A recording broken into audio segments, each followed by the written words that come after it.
Joining me now is the president of the Autism Society of Los Angeles and the co-founder of the Santa Clarita Autism Asperger Network, Emily Iland. Emily has a guest with her as well, and that is Megan Peterson. Welcome, ladies. How are you today? Great. Thank you so much. Emily, let's start with you. Tell us about the program and the project that you've just launched. Sure. Well, my new project is called Be Safe, the movie. And it's a video modeling curriculum where we show young people with disabilities how to interact safely with the police. People with autism and intellectual disabilities and similar conditions are 7 times more likely to have an encounter with the police, but perhaps don't know how to respond in a way that keeps things calm.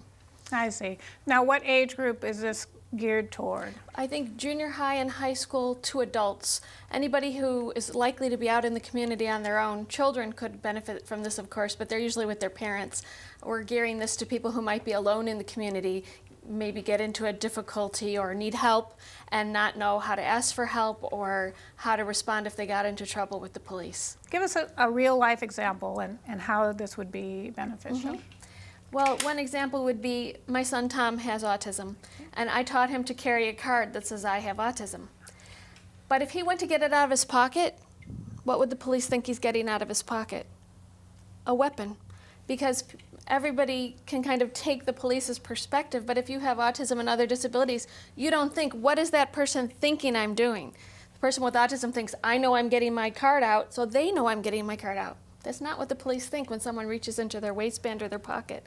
So that's why we have this, my safety promise. I promise to never put my hands in my pockets, pants, bag, or purse when I meet the police unless they tell me to. This promise can save somebody's life because the police get trained on disabilities and other things, and they may or may not know if someone has a disability, but they do know if someone's reaching into a hidden place, and they have to respond to that.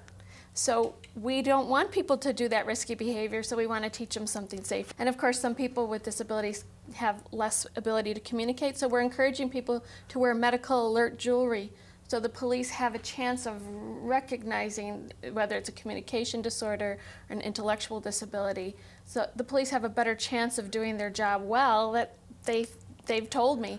The more information we have, the better we can do our job, and that's all we want. Why would the police have to even be involved? Okay. Well, autism in particular is an invisible disability.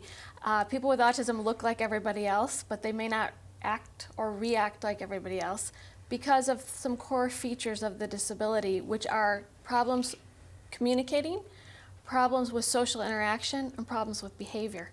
So those 3 things together can be a recipe for difficulty if things don't go as planned. So this is part of the curriculum and the movie. We have the artist here. Yes. Hi, Megan. Tell us about the artwork. Well, I found an app on Facebook called Bitstrips, and I was originally using it for fun, and Emily saw it. She's like, this is so cool. Can you use it for my curriculum? So we have here, actually, the little characters are based on people that I know. She used the characters to appeal to my learners.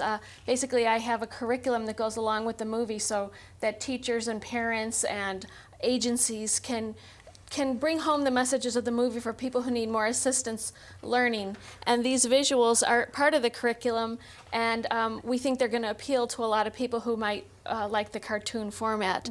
How did you become an artist? I've always enjoyed art. My parents don't know where I got it from. I'm actually a student at COC in the graphic arts department, and currently I'm enjoying it. But one thing nice about Megan is if I had the vision, she could translate it. I can't do any art whatsoever. And believe me, my curriculum wouldn't be what it is without Megan's artistic contributions to it, because I had these visions but had no way to translate it into reality and in a way that would be so appealing to young people. Great. Anything you want to share from your heart as we wrap? I've spent a lot of years, 7 years, training the police, and I've also trained the local sheriffs at our Santa Clarita station. Maybe 7 or 8 years doing that. But the sheriffs and the police have said to me, well, you know, it's great for us to understand disabilities, but what if we could teach people with disabilities certain safe behaviors that would protect them in a police encounter, that would help it go better? So I took that to heart, and I work as an advocate, and I have my own son with autism, and I very aware of the difficulties that have occurred, and some of the tragedies that have occurred. So I was thinking, what if I can use video to show those safe behaviors, explain what to do and say in different situations, and that people could run that film in their head, and then if something ever happened, they're prepared. And I hope that Be Safe will prevent one tragedy, and that would make it worthwhile, all the effort it took. And I really hope it'll make a difference. Thank you. Well, thank you for joining me today. Thank you. Thank you, for having Megan. us. Thank you.